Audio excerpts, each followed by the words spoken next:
வணக்கம் நண்பர்களே, GPS இசைத்தமிழா YouTube சேனலுக்கு உங்களை அன்போடு வரவேற்கிறோம்.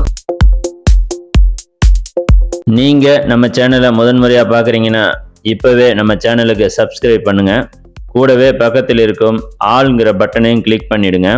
அப்போ தான் நாங்கள் போடும் வீடியோக்கள் எல்லாம் உங்களுக்கு நோட்டிஃபிகேஷனாக வந்து சேரும். வாங்க வீடியோக்குள்ளே போகலாம். பல அதிசயங்கள் கொட்டி கிடக்கும் ஏழைகளின் ஊட்டி என்று அழைக்கக்கூடிய கொல்லிமலையை பற்றி தாங்க இன்றைக்கு பார்க்க போகிறோம். இந்த வீடியோவை ஸ்கிப் பண்ணாமல் கடைசி வரைக்கும் பாருங்கள். அப்போ தான் நாங்கள் இந்த வீடியோவில் கூறியிருக்கும் விஷயங்கள் எல்லாம் உங்களுக்கு தெளிவாக புரியும். கொல்லிமலை நீங்கள் வரணும்னா நீங்கள் எந்த பகுதியிலேருந்து வந்தாலும் நாமக்கல் வந்துடுங்க. நாமக்கல் டிஸ்ட்ரிக்டில் அமைந்துள்ள ஒரு அருமையான டூரிஸ்ட் பிளேஸ் தான் இந்த கொல்லிமலை. நாமக்கல்ல இருந்து சேந்தமங்கலம் வழியாக காரவள்ளி என்ட்ரன்ஸை வந்து அடையலாம். 23 கிலோமீட்டர் தொலைவில் அமைந்துள்ள காரவள்ளி தான் கொல்லிமலையின் அடிவாரம், நுழைவாயிலும் கூட. இங்கிருந்து 70 கொண்ட ஊசி வளைவுகளை கடந்துதான் சோளக்காடு வந்தடையலாம். இந்த 70 ஹேர்பின் பெண்டை கடந்து வரும் போது இடையில் நமக்கு பார்க்க வேண்டிய பிளேஸ்ன்னு பார்த்தா 18வது ஹேர்பின் பெண்டில் வந்தவுடன் இங்கு ஒரு வியூ பாயிண்ட் இருக்கிறது. இங்கிருந்து கீழே பார்த்தா மலைகளின் மரங்களின் தோற்றமும் கீழே உள்ள ஊர்களின் அழகும் பார்க்க அவ்வளவு இனிமையாக இருக்கும். அடுத்து 42வது ஹேர்பின் பெண்ட் வரும். இங்கும் ஒரு வியூ பாயிண்ட் உள்ளது. மலையின் நடுப்பகுதியில் உள்ள இந்த வியூ பாயிண்டில் இருந்து பார்த்தால் நீங்கள் கடந்து வந்த ரோட்டின் கொண்டை ஊசி வளைவுகளை பார்க்க மிகவும் அழகாகவும், நாம் நின்று பார்க்கும்போது மலைகளில் சூழ்ந்துள்ள பனிகளின் அழகும் காண மனதிற்கு ஒரு புதிய அனுபவமாக தான் இருக்கும். மிஸ் பண்ணாம இந்த இடத்த பாருங்க. 2 வீலர் மற்றும் சொந்த வாகனங்களில் வருபவர்களுக்கு தான் இந்த வாய்ப்பு கிடைக்கும். அடுத்து பார்த்தீங்கன்னா 54 to 55வது ஹேர்பின் பெண்டுக்கு இடையில் ஒரு மூலிகை வனம் அப்படின்னு ஒரு வியூ பாயிண்ட் உள்ளது. இந்த பகுதி வந்தவுடனே நீங்கள் காலை வேளைகளில் வந்தால் இந்த பகுதியில் இருந்து பனிகள் சூழ்ந்து இருக்கும் காட்சியினை காண முடியும். பனியின் தாக்கத்தால் நமக்கு குளிரின் தன்மையில் குளிரெடுத்து விடும். கோடி ரூபாய் கொட்டி கொடுத்தாலும் கிடைக்காத மூலிகை காற்றின் வாசம் நம்மை மெய்சிலிர்க்க வைத்துவிடும். மிஸ் பண்ணாம பாருங்க. அடுத்து பாத்தீங்கன்னா 62வது ஹேர்பின் பெண்டு. இந்த ஹேர்பின் பெண்டுக்கு ட்ரீ வியூ பாயிண்ட் அப்படின்னு பேருங்க. அதாவது தமிழ்ல சொன்னா மரங்கள் பார்க்கும் பகுதி அப்படின்னு இந்த வியூ பாயிண்டோட பேருங்க. இந்த வியூ பாயிண்ட்ல ஒரு அதிசயம் என்னன்னு பாத்தீங்கன்னா, இந்த பகுதியில் காலை வேளைகளில் நம்ம வந்தோம்னா இதுக்கு முன்னால் பார்த்த வியூ பாயிண்டில் குளிர ஆரம்பித்தது. இந்த வியூ பாயிண்டில் பாருங்க, இந்த வியூ பாயிண்டில் குளிரும் இருக்கும். அடுத்தபடியா அங்கங்க மலைகளில் இருந்து சொட்டும் நீரை காண முடியும். அதனால இந்த பகுதி மொத்தமும் ரொம்ப ஜில்லுன்னு இருக்கும். இந்த பகுதி மொத்தமும் நிசப்தமா இருக்கும். அப்போது அங்கங்க பறவைகளின் சத்தமும் காலை வேளையில் குளிரும் தன்மையும் இங்க இருந்து நம்ம நகர முடியாதபடி நம் மனம் இன்ப அதிர்ச்சியில் திளைத்து நிற்கும். இதையடுத்து கொஞ்சம் மேலே சென்றால் செல்லும் வழியில் ஸ்ரீ நாச்சியம்மன் கோயில் உள்ளது. வண்டியை பார்க் பண்ணிட்டு ரோட்ல இருந்து கீழே 20 படிகள் இறங்கி வந்தோம்னா நாச்சியம்மன் கோயில் தரிசனம் செய்யலாம். இங்க பாத்தீங்கன்னா மலையில இருந்து வரும் சிற்றருவியை காண முடியும். இந்த சிற்றருவியில் கால் வைத்தா காலை வேளைக்கும் காலில் செருப்பு இல்லாததற்கும் ஏதோ ஐஸ் கட்டியில் கால் வைத்தது போல் உடலெங்கும் புல்லரிக்கும். இந்த தண்ணீர் ஒரு மூலிகை தண்ணீர். இந்த மூலிகை தண்ணீரை குடித்து பார்த்தால் மினரல் வாட்டர் கூட தோத்து போயிடும். அவ்வளோ அருமையா இருக்கும். இந்த நீரை எடுத்து குடிக்காமல் மிஸ் பண்ணிடாதீங்க. வெயில் காலங்களை தவிர்த்து மற்ற மாதங்களில் தான் இந்த சிற்றருவியில் தண்ணீர் வந்து கொண்டிருக்கும். இதனை அடுத்து ஒரு வியூ பாயிண்ட் உள்ளது. இங்கு ஒரு அதிசயம் நிகழும். அது என்னன்னு பாத்தீங்கன்னா, கீழே குளிர் எடுத்துச்சு. அடுத்தது பாத்தீங்கன்னா மலைகளில் சொட்டும் நீரை பார்த்தோம். அங்க ஒரு ஜில்லுங்கிற தன்மையை உணர முடிஞ்சு.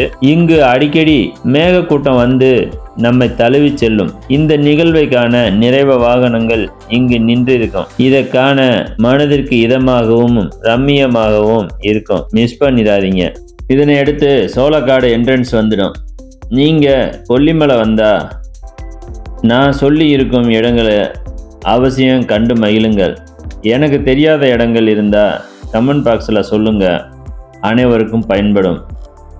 சோளக்காடு தான் கொல்லிமலையின் முக்கியமான பகுதி. இங்கிருந்து தான் கொல்லிமலையில் அனைத்து பகுதிக்கும் செல்ல முடியும். சோளக்காட்டில் நமது வீட்டுக்கு தேவையான மளிகை ஜாமான்கள், அதாவது அஞ்சரை பெட்டி ஜாமான்கள் மிகவும் மலிவு விலையில் கிடைக்குங்க. மிளகு, சோம்பு, சீரகம் இதுபோல் இங்கே விளையிற பொருட்கள் எல்லாம் நமக்கு மிகவும் மலிவாக கிடைக்குங்க. சாம்பிராணி மரத்தில் இருந்து இயற்கையாக வடியும் பால் சாம்பிராணி மற்றும் குங்குலியம், வெண்கடுகு இவை அனைத்தும் இங்கு மலிவாக கிடைக்கும். இது திருஷ்டியை போக்குறதுங்க. அதனால் அவசியம் வாங்கிட்டு போய் வீட்டில் யூஸ் பண்ணி பாருங்கள்.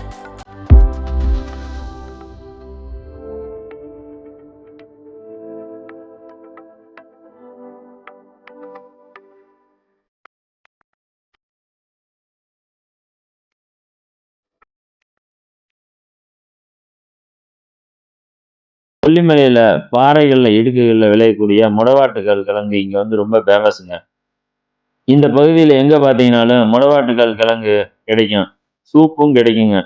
மிஸ் பண்ணாமல் சூப்பு வாங்கி குடிங்க. கிழங்கு வாங்கிட்டு வந்து வீட்டில் சூப்பு வச்சு குடிங்க. இதில் இருக்கிற நன்மைகளை நீங்கள் தெரிஞ்சுக்கிட்டீங்கன்னா அவசியம் நீங்கள் கிழங்கை வாங்கிட்டு வந்து வீட்டில் சமைச்சு யூஸ் பண்ணி பார்ப்பீங்க. முடவாட்டுக்கால் கிழங்கோட நன்மைகள் என்னன்னு பார்த்தீங்கன்னா, கைகால் வலி, மூட்டு வலி, முதுகு வலி, கைகால் முடக்குவாதம், சளி, இருமல், காய்ச்சல், கால் வீக்கம், தோல் பாதிப்பு, சர்க்கரை நோய் உள்ளவங்க மூட்டு நரம்பு சம்பந்தப்பட்ட வலிகளையும் நீக்குங்க. இந்த முடவாட்டுக்கால் கிழங்க சின்னவங்கள்லேருந்து பெரியவங்க வரைக்கும் அனைவருமே பருகலாங்க. மிஸ் பண்ணாமல் கொல்லிமலை வந்தால் சூப்பு வாங்கி குடிங்க. முடிஞ்சா வீட்டுக்கு வாங்கிட்டு போய் சூப் வச்சு அனைவருக்கும் கொடுங்க. அடுத்து பார்த்தீங்கன்னா, சோளக்காட்டில் பழங்குடியினர் சந்தை இருக்குதுங்க.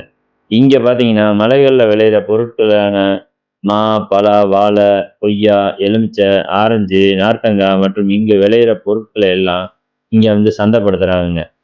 நமக்கு தேவையானதை நம்ம வீட்டுக்கு வாங்கிட்டு வரலாம்.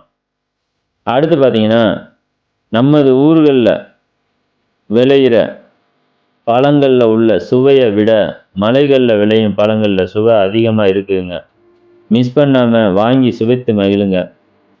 மலைகளில் சாப்பிட அதிகமான இடங்களில் பார்த்தீங்கன்னா குழிப்பணியாரம் தாங்க கிடைக்குது. நம்ம ஊர்களில் கிடைக்கிற உணவு பார்த்தீங்கன்னா பெரிய பெரிய ஊர்களில் இருக்கிற கடைகளில் மட்டும்தான் கிடைக்குங்க. மற்ற பகுதியெல்லாம் பார்த்தீங்கன்னா குழிப்பணியாரம் தாங்க இங்கே ஃபேமஸாக கிடைக்குதுங்க. அதனால் கிடைக்கிற இடத்துல கிடைக்கிற உணவை வாங்கி சாப்பிட்டு மகிழுங்கள். கொல்லிமலையில் நம்ம பார்க்க வேண்டிய இடம் எட்டுக்கையம்மன் கோயில், அரப்புளீஸ்வரர் கோயில், படகு இல்லம், மாசிலா அருவி, ஆகாயகங்கை அருவி, நம்ம அருவி, கவரவட்டி அருவி, அதுபோல் கொல்லிமலையில் நிறைய அமானுஷ்யங்கள் நிறைந்துள்ள பகுதிகள், அப்புறம் கொல்லிமலையில் தங்கி செல்கிற மாதிரி ரெசார்ட்டுகள், அப்புறம் பெரிய பெரிய ஹோட்டல்கள், இதுபோல் அனைத்தும் இந்த கொல்லிமலையில் இருக்குதுங்க. அது எல்லாம் நம்ம அடுத்த பதிவில் விரிவாகவும் தெளிவாகவும் பார்க்கலாங்க. இது போன்ற பயனுள்ள வீடியோக்களை நீங்கள் பார்த்து தெரிஞ்சுக்கணும்னா இப்போவே நம்ம சேனலை சப்ஸ்கிரைப் பண்ணிடுங்க. பக்கத்தில் இருக்கும் ஆளுங்கிற பட்டனையும் கிளிக் பண்ணுங்க. அப்போ தான் நாங்கள் போடும் வீடியோக்கள் எல்லாம் உங்களுக்கு உடனுக்குடன் நோட்டிஃபிகேஷனாக வந்து சேரும். இந்த வீடியோ பிடிச்சிருந்துச்சுன்னா இந்த வீடியோவுக்கு ஒரு லைக் போடுங்க. மறக்காமல் உங்கள் ஃப்ரெண்ட்ஸுகளுக்கு ஷேர் பண்ணுங்கள். நன்றிங்க. அடுத்த வீடியோவில் மீண்டும் சந்திப்போம்.